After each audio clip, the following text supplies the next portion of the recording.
Hello everyone, it's Emily with EMK Creations. I am going to show you today how to do the cross technique one sheet wonder. I don't really know what the official name of it is. I always just call it the T or the cross because you're going to go down the middle both directions. We have great new product that came out today. Petals of Beauty is this stamp set, part of a suite that I absolutely love. And I'm going to use a lot of these stamps to create this one sheet wonder and show you how to make 4 quick cards all at once. If you haven't tried this, it's kind of addicting once you start doing it. Also thought I'd show you the new packaging. So all of our stamps and dies going forward are going to be in packaging like this. Very similar to what our dies did come in, except it is longer. And so now they will coordinate. They will both come in the same type of packaging. I will say I'm getting used to it. It will take up a lot of less space though. That is one really nice thing about it. And I will point out that if you want to either take your current system and put it into these envelopes so that everything matches, these will be available for sale. And the opposite is true as well, that if you don't like this and want to still have your stamps in cases, Stampin' Up! Will continue to sell the cases as long as there is as long as people are buying them. So just wanted to point that out. But again, I'm going to use Petals of Beauty to create this. I actually have chosen 6 different ink pads. You can kind of see them up here. I will share in the notes what exactly I used, but each stamp I've put in a different ink pad, and the way I do this is you don't want to overthink it. There's no like rhyme, reason, rule. Just I tend to start with one of the bigger images. So I'm going to start with one of these flowers and I'm going to stamp it on here. And it's okay if you're not getting perfect stamps because you're going to just be creating this whole background. No one's going to be focused on any one little part of it. So I'm not even going to worry about it if it's not coming out great. I'm not going to worry about putting my pad underneath because this is a 2-step stamping. So now I'm going to come back in. I use Petal Pink first. Now I'm going to use Calypso Coral to fill these in and do the 2-step stamping. It's the only one of the stamps on this that I am going to do the 2-step on. The rest of them I'm just going to do single layers, but I did like kind of combining these colors and showing those off. All right, so I started with that. Now I'm going to come back in. I have another smaller flower in Timid Tiger. And again, there is no rule to how I'm doing this. I am just going to do some stamping, fill in spots, because then I'm going to come back through with a lot of other stamps and fill in as well.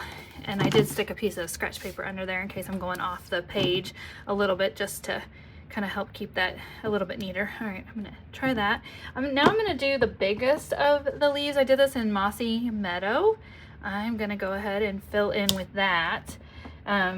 Just looking for spaces where I think we can use that nice green going towards the edges.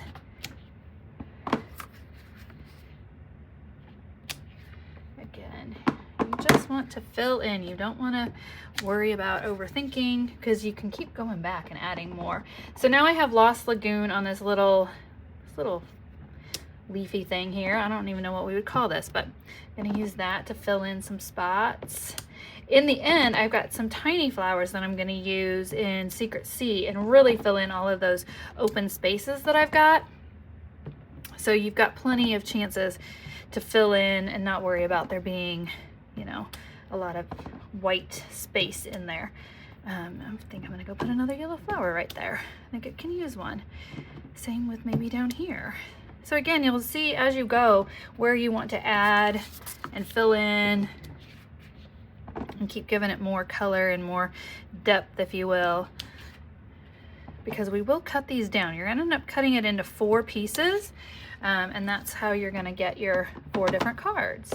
So now, like I said, I'm gonna go look for all of that white space and use this to fill in and fill up, if you will. And you just get this gorgeous DSP that you've made yourself. And there's so many different stamp sets this work with. You can look at your holiday stamps. You can look at flowers. I mean, all different ones. Some of the leaf sets in the fall work really well with this also. All right, so here we go. So once I've got that, then I'm going to cut it down. And I should have said at the beginning, you can choose, I think there's 2 good sizes to choose for your base white piece, depending on whether or not you're going to want to layer these pieces. So you're either going to want to do an 8 by 10.5 piece of paper or a 7.5 by 10, because that will determine where you're going to cut. So I did it so that I'm going to be cutting at 5. I'm going to cut it in half at 5, and then I'm going to turn it and I'm going to cut it in half again at 3 3/4.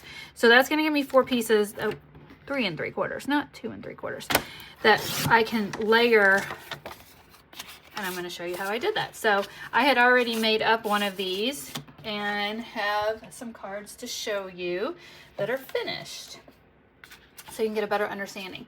So here we go. So I combined it with the stamp set that goes, there's another coordinating stamp set that has words. And so I got those. So I did layer them. That's how that's going to work. You can stamp directly on here too. In fact, I have multiple. Here's one that I did where I stamped just directly on there. Add a little bit of twine and put white on white. So, so many different ways that you can use this.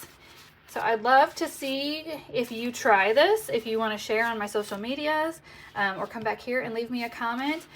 But I hope you'll follow along for more in the future. Thank you.